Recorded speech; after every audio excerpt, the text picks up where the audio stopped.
Bonjour à tous et bienvenue dans la bobine du jour. Je me trouve aujourd'hui en compagnie de Hervé Moinardeau, coprésident de la Cinémathèque de Vendée. Et aujourd'hui, nous allons parler du prix Louis-Marie Barbarie, qui s'est déroulé fin novembre. Oui, bonjour à tous. Ouais, est-ce que vous pouvez nous en dire un petit peu plus? Comment s'est passée la cérémonie? Oui, le prix Louis-Marie Barbarie est un prix que la Cinémathèque de Vendée organise depuis 2007. D'accord. Nous en étions à la 13e édition, parce qu'il y a eu 2 années off. Dont une avec cause du Covid. Une pour cause Covid. Oui.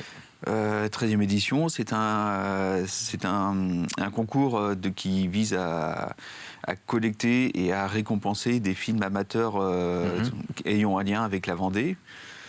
Donc cette année, nous avons eu 24 films.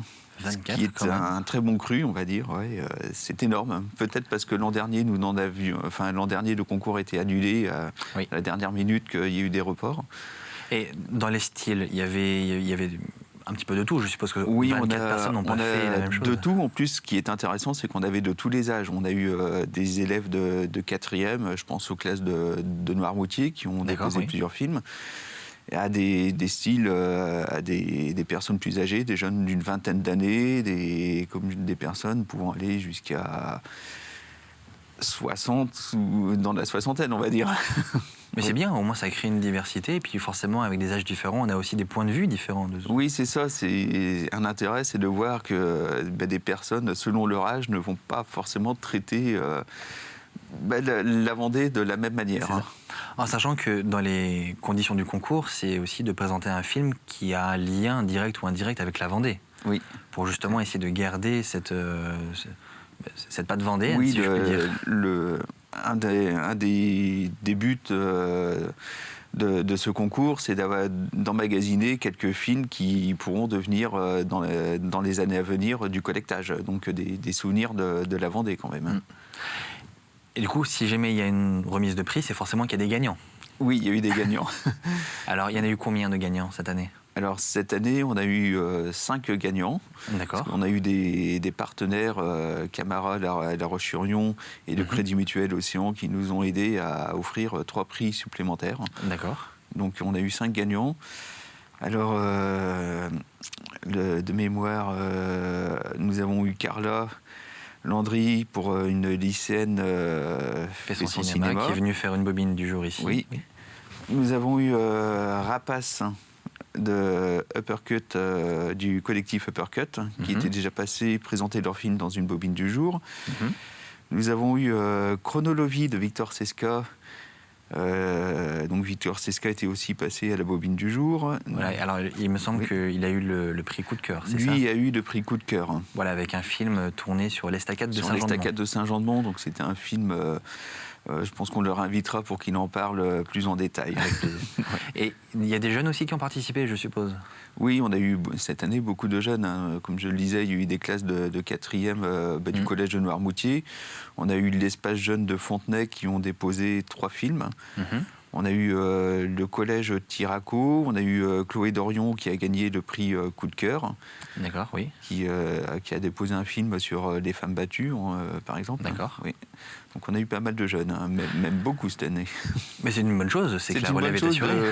De voir. Et ce qui est intéressant, c'est si on regarde sur les années précédentes, il y a des jeunes qui ont déposé des films et qui continuent vers les professions de l'audiovisuel. Oui, ça leur donne envie de continuer dans ce milieu-là, quoi. Oui. Alors, la soirée ne s'est pas déroulée que sur la remise de prix. Très rapidement, il y a aussi eu 2 films qui ont été diffusés après. On peut en dire quelques petits mots? Oui, nous avons diffusé le film Personne ne manque de Franck Guérin, qui était un film tourné à Fontenay-le-Comte et Vouvant, enfin dans ce quartier-là.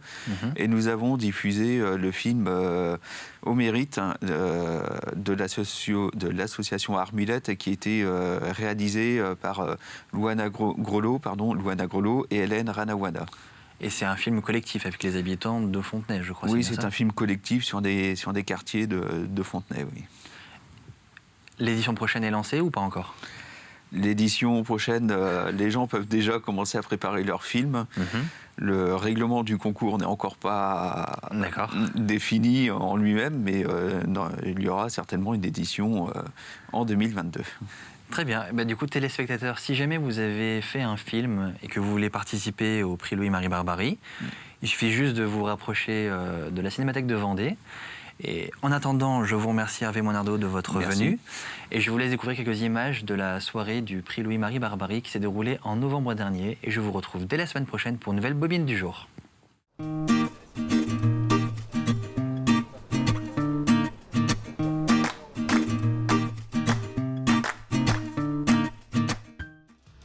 Non, mais attends, c'est beaucoup plus compliqué que ce que je pensais. Et en plus, réaliser un film, c'est vraiment un travail d'équipe.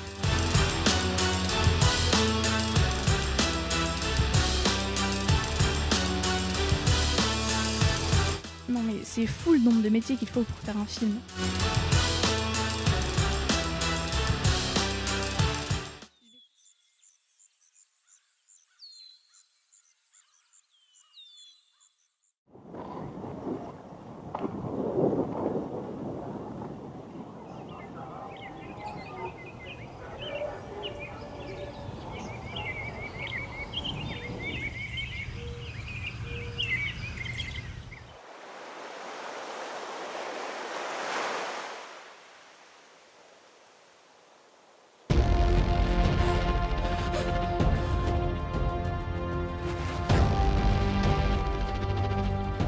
Ich halte die fest, du Stück Scheiße.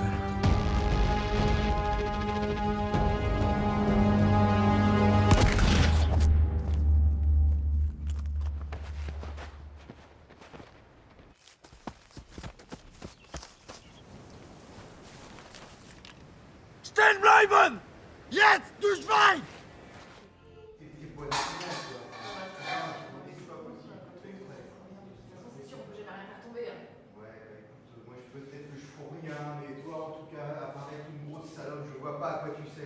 J'en ai marre. Arrête de me parler comme ça, arrête un peu! Je te parle comme j'en ai envie, bordel! Putain, pauvre salope!